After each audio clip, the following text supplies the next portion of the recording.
Bonjour à toutes et tous. Tout d'abord, avant de répondre à la question qui m'est posée, je souhaite préciser que lorsqu'on se penche sur le sujet des mineurs auteurs de violences sexuelles, on comprend qu'il est impossible de parler de l'auteur sans évoquer la victime, surtout quand les deux sont mineurs.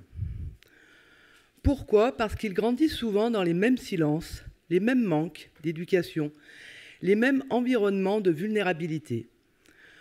Aussi, parce que certains auteurs sont eux-mêmes d'anciennes victimes. Et dans bien des cas, ni l'un ni l'autre n'a eu accès aux repères nécessaires pour comprendre ce qu'ils vivent, ce qu'ils faisaient, ce qu'ils subissaient. Alors même si le thème central est celui de l'auteur mineur, je vais élargir le prisme. Non pas pour diluer le sujet, mais parce que comprendre le contexte global, c'est aussi mieux prévenir le passage à l'acte.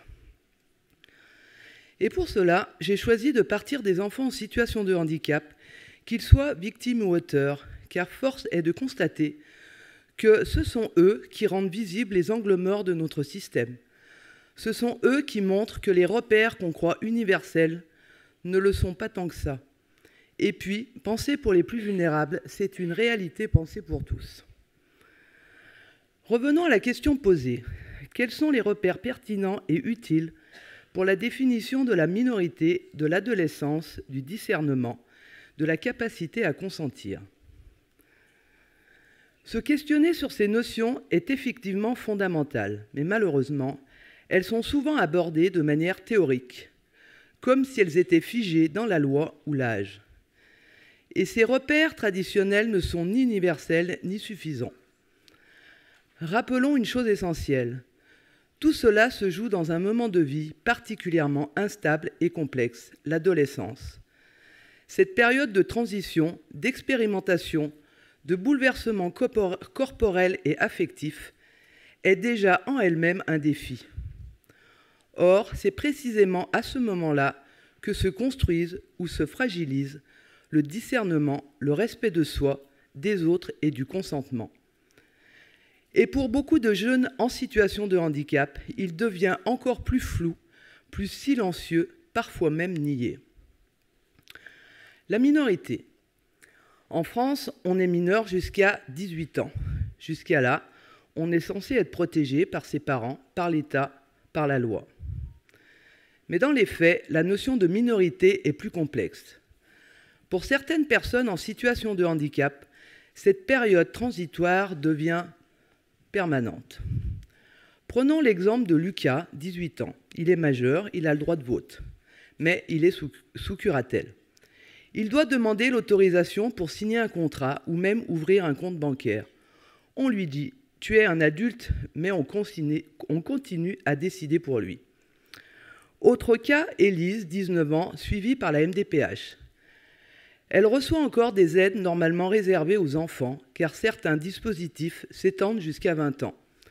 Pour la CAF, elle est un adulte. Pour l'établissement où elle est accueillie, elle est un enfant. Ou encore Sylvain, 26 ans, bénéficie de l'amendement Creton, et lui, toujours dans une structure pour mineurs. Cette prolongation de la minorité peut avoir des effets négatifs, infantilisation, dépendance financière et surtout une difficulté à se projeter dans une vie d'adulte. Mais la minorité, ce n'est pas seulement une catégorie juridique. C'est aussi une construction sociale, un moment où l'on devrait apprendre à devenir autonome. Or, si cette autonomie est empêchée, que transmettons-nous réellement ? Le discernement. En droit, on considère qu'un mineur est responsable pénalement s'il est capable de discernement. On fixe l'âge à 13 ans, mais on oublie que cette capacité ne surgit pas d'un coup, comme un claquement de doigts. Le discernement, c'est comprendre ses actes, anticiper leurs conséquences, savoir ce qui est bien ou mal, et ça s'apprend. Et c'est justement pendant l'adolescence que ce discernement devrait se développer le plus activement. C'est une période où l'on commence à faire ses propres choix, à tester les limites, à se confronter au réel. Mais c'est aussi une période de fragilité. Le cerveau n'est pas encore mature, les émotions prennent souvent le dessus et la pression sociale peut brouiller le jugement. Mais comment apprendre à choisir si on n'a jamais eu le droit de faire un choix ? Prenons Samy, 15 ans, en fauteuil roulant. Chaque jour, c'est l'adulte qui choisit. L'heure du lever, le menu, les vêtements, le programme de la journée. On ne lui laisse même pas choisir entre 2 boissons ou goûter. Et quand il essaie de dire non, on insiste. Ce n'est pas le moment ou c'est pour ton bien. Or, c'est justement à cet âge qu'un adolescent handicapé ou non devrait pouvoir expérimenter, essayer, se tromper et recommencer. Et quand l'adolescence elle-même est bloquée, niée ou contrôlée, le développement du discernement est d'autant plus compromis. Mais sans possibilité d'expérimenter, de constater les conséquences de ses décisions, comment construire un jugement personnel ? Le discernement, comme un muscle, s'atrophie sans usage, car la surprotection, la dépendance, les institutions trop rigides, voire le système institutionnel lui-même. Et quand l'adolescence elle-même est bloquée, niée ou contrôlée, le développement du discernement est d'autant plus compromis. Parlons du consentement. Aujourd'hui, on parle beaucoup de consentement. Mais on oublie parfois que le consentement, ça s'apprend. Il faut apprendre à dire non, mais aussi à comprendre à quoi on dit oui. Mais pour ça, il faut avoir été écouté, respecté, informé. Mais pour Emma, 14 ans, autisme non réalisante, c'est différent. Elle a l'habitude qu'on lui prenne la main pour la guider, qu'on la touche pour la soigner, qu'on décide pour elle. Et souvent, personne ne lui demande « Est-ce que tu es d'accord ?» Un jour, un adulte la touche de manière inappropriée. Elle se fige, se tétanise. Elle détourne les yeux, mais personne ne remarque son malaise. Quand elle tente de l'exprimer plus tard, on dit qu'elle fait des crises. Et elle sera mise sous traitement médicamenteux pour calmer ces dites crises. Ou encore, je pense à Mélissa, 12 ans, qui refuse soudain de monter dans le véhicule d'un éducateur. On pense à une opposition liée à son handicap.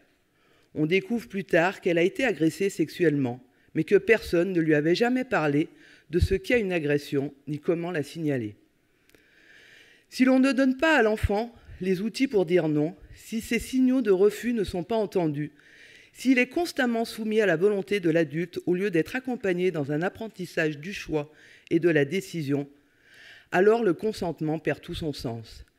Car dans ce cas, l'enfant apprend à dire oui aux autres, mais non à lui-même. On ne peut lui parler de consentement réel, mais bien d'un consentement fabriqué. On parle souvent des mineurs victimes de violences sexuelles, et c'est essentiel, mais on parle beaucoup moins de ceux qui en deviennent auteurs. Pourtant, les deux réalités sont souvent liées.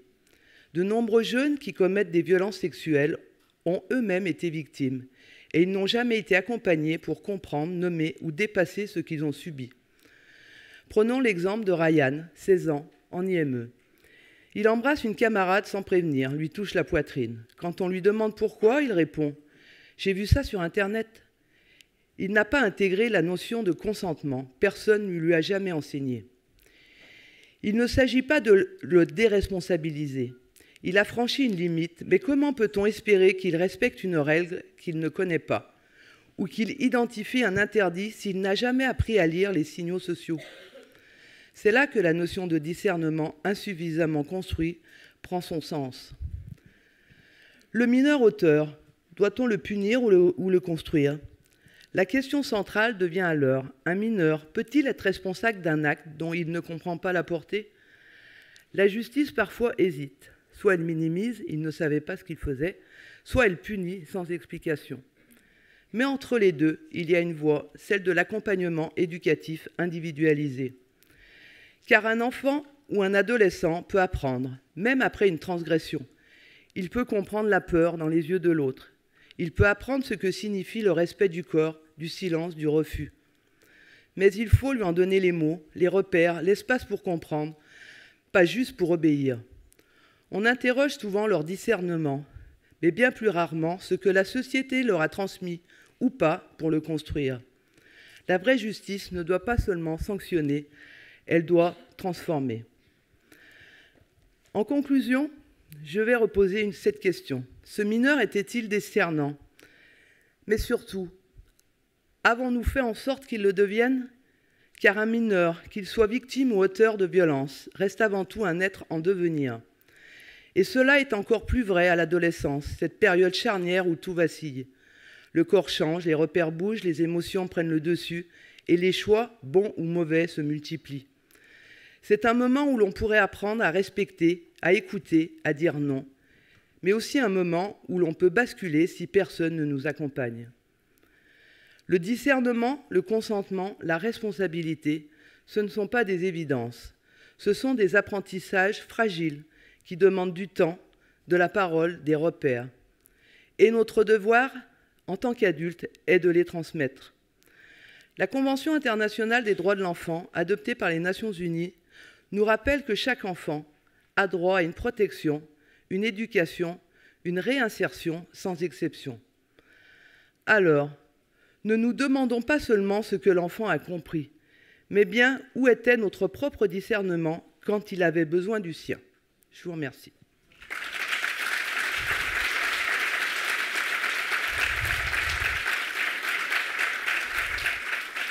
Merci beaucoup et pardon de vous avoir...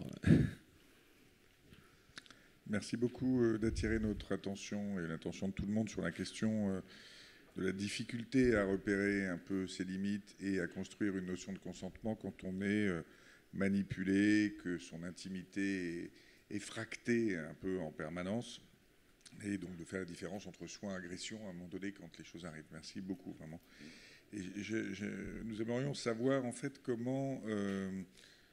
vous l'évoquez dans le cadre éducatif, personnalisé ou autre, mais comment pourrait-on trouver un moyen de prévenir justement cet effet négatif, bien sûr en manipulant et en expliquant et autres, et une fois que c'est installé, comment éventuellement, dans le travail que vous pouvez faire, et dans le travail clinique, on peut essayer effectivement de reconstruire, de construire cette barrière psychique un peu. J'ai pas tout à fait compris votre question. Ah. Voilà. La question, c'est comment prévenir, comment faire pour que ce que vous dénoncez, et je trouve à juste titre, vous puissiez à un moment donné, on puisse à un moment donné faire que ça ne se produise pas. Alors, il faut savoir que quand on est un enfant en situation de handicap, on est vraiment construit sur un modèle de soumission. Les parents, les éducateurs, les professionnels décident toujours à la place de l'enfant, touchent toujours l'enfant parce que, sous couvert que c'est un objet de soin, sans lui demander son autorisation. Un enfant qui est en institution médico-sociale va se retrouver face à des éducateurs qui vont être en charge de sa toilette, une personne différente chaque jour. Et du coup, on apprend à l'enfant que l'adulte, celui qui décide, celui qui a l'autorité sur lui, eh bien, il a tous les droits et qu'on en fait un petit objet de soumission, un petit soldat de soumission, et que son corps ne lui appartient pas. Et donc, qu'est-ce qu'il y a à faire ? Eh bien, c'est de partir du départ, c'est-à-dire que de considérer les enfants en situation de handicap comme des enfants, parce que c'est d'abord des enfants avant d'être des enfants en situation de handicap, et qu'on doit être vraiment dans un apprentissage au pouvoir de décision, pouvoir décisionnel, c'est-à-dire des choses toutes bêtes, mais on lui laisse choisir la couleur de son slip, on lui laisse choisir la couleur de son verre, on lui laisse choisir son morceau de pain, et on décide pas toujours à sa place, quoi. Voilà. C'est peut-être des choses toutes bêtes, mais c'est utile. Merci.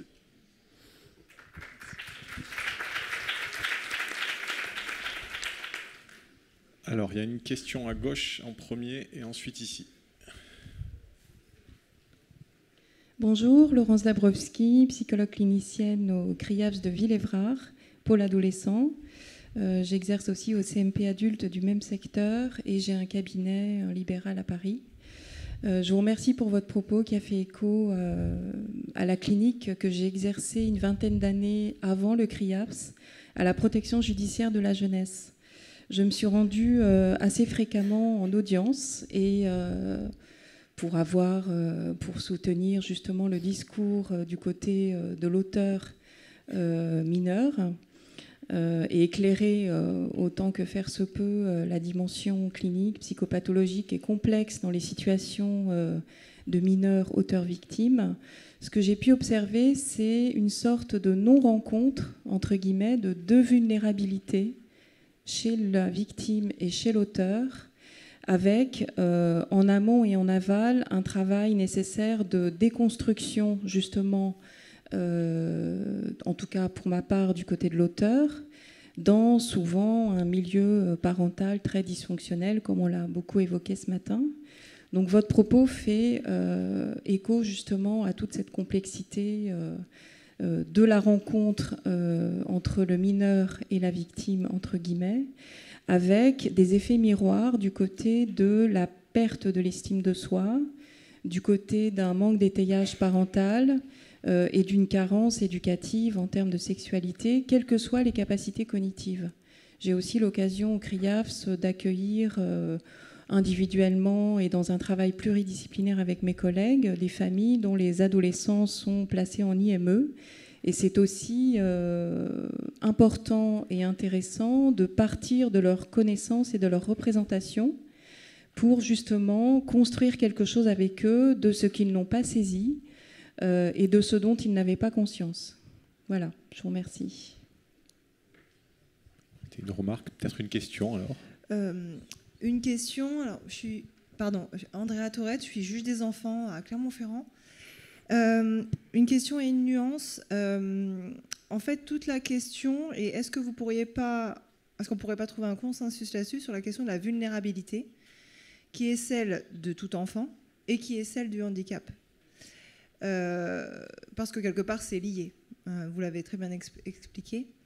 J'aimerais aussi rappeler qu'est-ce qui vous fait penser que la justice soit construite, soit punie, en ce que, en tant que juge des enfants, il y a aussi ma collègue ici présente, nous sommes très attachés à un principe qui est celui de l'excuse de minorité, du principe éducatif.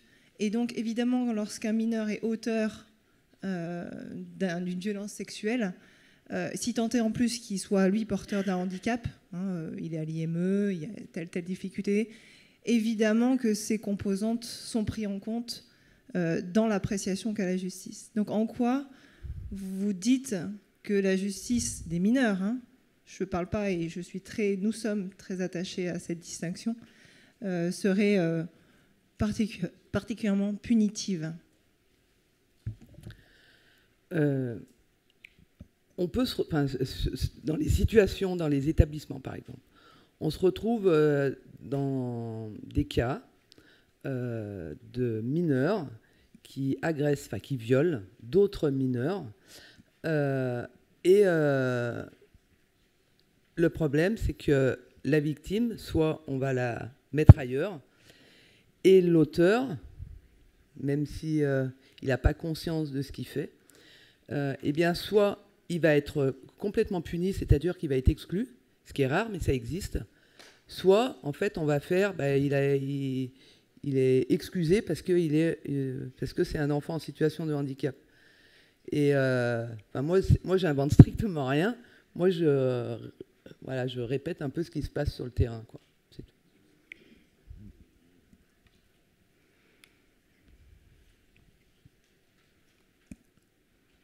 Une dernière question.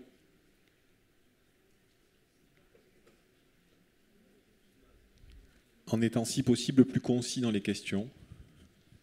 J'aimerais revenir sur cette notion de consentement qu'on utilise depuis le début de cette conférence, mais j'aimerais la questionner parce que vous l'avez bien montré aussi avec le champ du handicap, que parfois on peut ne pas être d'accord et ne pas savoir l'exprimer, et aussi on peut l'être et ne plus l'être après, et je trouve que cette notion est largement utilisée.